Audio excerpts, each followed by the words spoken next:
Kendrick is going back to back with a timestamp record of his own, 616 in LA. There is a lot to look at with this track, so let's waste no time getting into it. Starting with the cover art and title, obviously the title is a nod to Drake's timestamp records, but having it released on Instagram specifically is in relation to tailor-made freestyle. Also the sample clearances and whatnot, but he's like, oh, Drake just spends a lot of time on IG, bet I'm gonna just release it there just like he did. Now, as far as the time, yeah, it could be in relation to 6:16 because it dropped at 6:16 a.m. West Coast LA time, but it's also likely to be in regards to the date 6:16 rather than the actual time. So the list of occurrences include Father's Day. That's going to be on June 16th, so 6:16, which calls back to Kendrick calling Drake a bad father. There's also that nod to Euphoria, which premiered on 6/16/2019. Drake is an executive producer on that show. People can connect the show and his involvement to some of the accusations around him because, it's a show about teens. And it's also the title of the previous track, Euphoria. 6/16 is also Tupac's birthday. Kendrick's ties to Tupac are obvious. There's so much love for Tupac there, and Kendrick and the Tupac estate are seemingly close. But this is also in response to Drake using the Tupac voice on Tailor-Made Freestyle, which was again released only on IG and then eventually removed from all really socials, I guess, because it wasn't on streaming, due to a cease and desist from the Tupac estate. Then another reference, which kind of brings in the cover as well, is OJ. So the date and the glove bring it to OJ by, having it be the date that Nicole Simpson, his wife, was buried, as well as the date of the trial that began exactly a year later. If we continue to look at the OJ angle, we can bring in the lies and truths bit that Kendrick mentioned on Euphoria. This is a situation where maybe Kendrick is OJ and all the lies that Drake is bringing up aren't really adding up. Or it could be that Drake is OJ and he's just getting away with all these lies. Aside from that, the glove has a Maybach emblem on it. It's a Maybach driving glove, which could be in reference to Rick Ross because Maybach music. And, it maybe could be a shot at Ross. It could just be just a general glove that he wanted to use. But, generally for Maybachs, people get driven around in them. You're not going to be the one driving a Maybach for the most part. Like the car, maybe the trucks you'll drive, but usually you're going to be driven in a Maybach. And if this glove is to be assumed to be Drake's, it means that Drake is driving Rick Ross around, which kind of puts it as like Rick Ross is better than you, so you're driving around. You're not as big as him, not physically, but that's one thing. But it could also be that Drake is driving Rick Ross to get those hits, which is kind of what Drake alluded to. And then the final main reference that I could really pull were biblical references. Kendrick makes biblical references all the time, so it very well could be that this is part of it. Although it's up to interpretation which verse is most appropriate, whether Corinthians or Proverbs, it seems likely that it's one or the other, and those are the two that people are bringing up quite frequently. As far as Corinthians go, it says, "Do you not know that he who unites himself with a prostitute is one with her body? For it is said, the two will become one flesh." Which, Drake has had a child with somebody who used to do, I guess, like softcore porn. Like that's like the simplest definition of it. Not hating on sex work, but I think that's just what could be the relationship here. But there's also the Proverbs verse. We have it saying, "There are 6 things the Lord hates, 7 that are detestable to him: haughty eyes, a lying tongue, hands that shed innocent blood, a heart that devises wicked schemes, feet that are quick to rush into evil, a false witness who pours out lies, and a man who stirs up dissension among brothers." All of which you can connect to Kendrick saying, "I hate these things about you." Like, this really ties back to that whole hate scheme that Kendrick had on Euphoria. Like, you can can pretty much piece that together, right? You understand that bit. Now that we've spent quite a bit of time breaking down just the title and the cover, which some of you might want to consider a quintuple entendre, which Drake wanted from Tailor Made Freestyle, and this seems like a direct response to Tailor Made Freestyle. Let's look at the production, because we're not ready to get into the verses. This track is produced by Soundwave and Jack Antonoff. Yes, Jack Antonoff, Taylor Swift's producer. Taylor Swift's producer helped produce this track. The artist that Drake said that Kendrick was working for.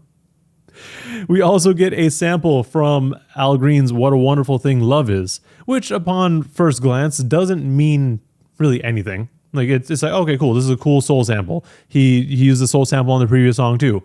Nothing too crazy, right? This is a normal Kendrick thing. But would you look at that? Drake's uncle, Teenie Hodges, was a guitarist for that song. So, you know, he's playing 3D chess. Now that we got there, we can talk about the lyrics. It starts off with an intro saying, it's survival, I think somebody lying, smell somebody lying, I don't see no fire.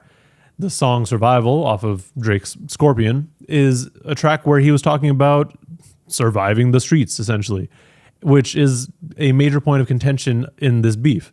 Both Kendrick and Rick Ross have been drilling him, saying like, yo, you're full of lies. You didn't do any of this. Like, you are just kind of pretending. You're an outsider. You're taking like bits and pieces of what make you look cool, I guess, and make you look appealing to more people and making that your whole persona. But the lying part also goes back to Kendrick saying, don't tell lies about me and I won't tell truths about you. Getting into the verse proper now. Off-white Sunseeker at the marina. Fuck a fandom. I like to buy yachts when I get the fever. Very basically, a Sunseeker is a brand of yacht, and Kendrick would rather spend the extra money on those rather than a Rolls-Royce Phantom. You could also see it as another jab at Drake, almost putting on a blackface, because he's off-white, because he's mixed, and he's a Sunseeker because he is physically trying to get darker by staying in the sun. That sort of thing. Wine cooler spill on my white t-shirt, the sightseer. Kendrick spilled a wine cooler, oh no, but actually he's turned himself into a target. Sightseer is a brand of shooting range targets with, just a bunch of red targets placed on them. These targets are now getting placed onto Drake, with everyone going after him and going against him, like we'll see later on in the track. It's also talking about how Drake is like a sightseer of black culture. Like that, if we're continuing on the whole Drake doesn't want to be black or Drake's not black enough bit that Kendrick and Ross have been mentioning, I guess. He then goes on to say, my Visa passport tatted, I show up in Ibiza. Kendrick travels and gets his passport stamped, i.e. tattooed. At this point, he may as well get it tattooed with how often he travels. It's kind of a nod to how often Drake's in Turks, maybe. Like, maybe Kendrick's like, oh, I'm going to show up wherever you are, and like, don't be surprised if I'm there. Like, that sort of thing. But maybe also just a reference to J. Cole's Trade the Truth in Ibiza off of Might Delete Later. Lucala's dwelling in Brooklyn just to book me some pizza. Kendrick's acknowledging the line from Tailor Made Freestyle with Drake saying something about him writing in his New York apartment. And he's like, nah, actually, I just got the apartment here to get some pizza. I'm not really doing anything else. As we go on, he mentions that he's fantasizing about raising his hands to a falling sky. And when that day comes, he'll be jumping planets and become immortalized. This falling sky that Kendrick's mentioning could be the world run by Drake. Kendrick is tearing it down, and as it happens, he's going to be propelling himself even further, like to other planets, like beyond just our realm. He also mentions that there are 3 angels watching him, which could be Michael, Raphael, and Gabriel, 2 of which he's mentioned in this track, but it could also be his 2 kids and his wife, especially with the following line saying that he's putting his kids to sleep with a prayer. As we go further, I'm not going to get super into every line because it's not necessarily filler. It's just stuff that, it doesn't necessarily need a deeper analysis. But we get, often I know this type of power gonna cost, but I live in the circadian rhythm of a shooting star. This power that Kendrick has over the English language as well as his artistry is something to juggle for sure. People are always looking for the next thing from him, the next thing he does. But his circadian rhythm is of a shooting star. Circadian rhythms, very simply put, are your sleep cycle, essentially. So it's like, it's a pretty repetitive, pretty predictable thing, similar to how shooting stars are. Like, they're going to come, like you can see them coming, and it's always around the same time of year, right? Like, but Kendrick doesn't drop that frequently. Yes, like you can kind of see when he's going to drop, like you can kind of expect it, but he's not that frequent. So I took it more of as him talking about Halley's Comet.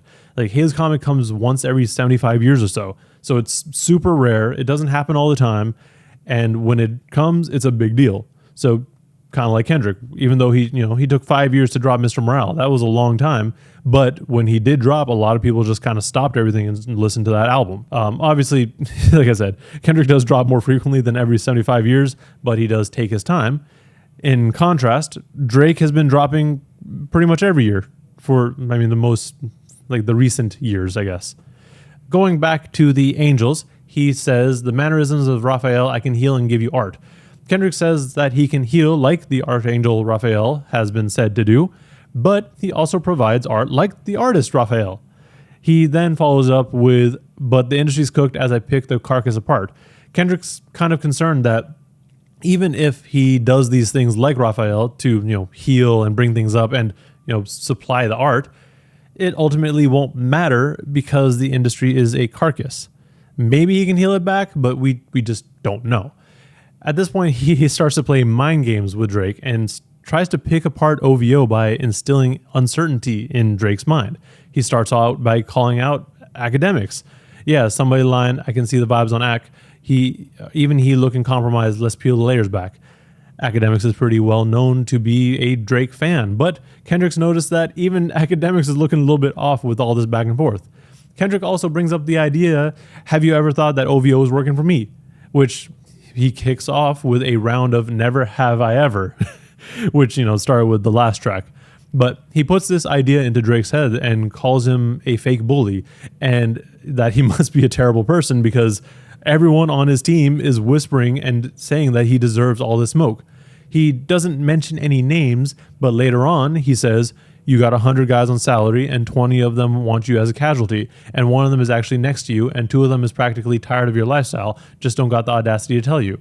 Kendrick's really just making it feel that somebody in OVO is feeding him information, or he's just doing this to get into Drake's head. Also, the 20 people who want him as a casualty is in reference to the 20v1 or the 1v20 that both of them have mentioned in their previous tracks. These 20 people are presumably the ghostwriters that Kendrick was talking about, but even they are tired of this. They want to see Drake end as well. Now, before he started getting into mentioning the number of people in Drake's camp, Kendrick talks about how he knows that Drake has tried to pay people to find intel on him, just like when the whole Pusha T beef was happening. That was a thing that came up as well. And Kendrick's like, I'm sorry, it just ended up being a waste of money because I live a boring life. I just be vibing. No, I don't do anything that, you can pull up on. There's no info you can pull up on me. And finally, Kendrick ends the track by letting Drake know that all these memes and games that he's been playing are quickly losing steam and people really don't care that much about them. You have people leaking information and you don't even know it. It's time that you stopped messing around and took a good look at the people around you. Additionally, the last line is, before you figure that you're not alone, ask what Mike would do. It's like he's telling Drake to ask the man in the mirror what's really going on. And that is not too late to change his ways, but is also a reference to you're not alone. I think technically this ends the first round since we've gotten 2 full tracks from each of them. At this point, I've liked both of Kendrick's tracks more, and I'm definitely interested in seeing what happens next. I don't know when we're going to get a response from Drake, if we do, because I'm sure part of him is like, are people actually leaking information to Kendrick? Is this actually a thing that I have to be concerned about? Or maybe he's just ignoring it. He's like, that's fine. He's just fucking around. He's not real about this. I'm curious. It did sound like Drake was getting ready to put something out because he was in concert with Nicki when she was in Toronto a couple days ago. He's like, you know what I got to do, but I don't know. Kendrick's playing a lot of mind games. He might have the leg up. But let me know in the comments below what you guys think. where do you think this all stands? Is this actually the end of round one because they both had their 2 tracks? Or is this the beginning of round 2? Let me know. And also, while you're down there, like and subscribe to see more rambling and nonsense like this. Thank you for watching, and please stay safe out there.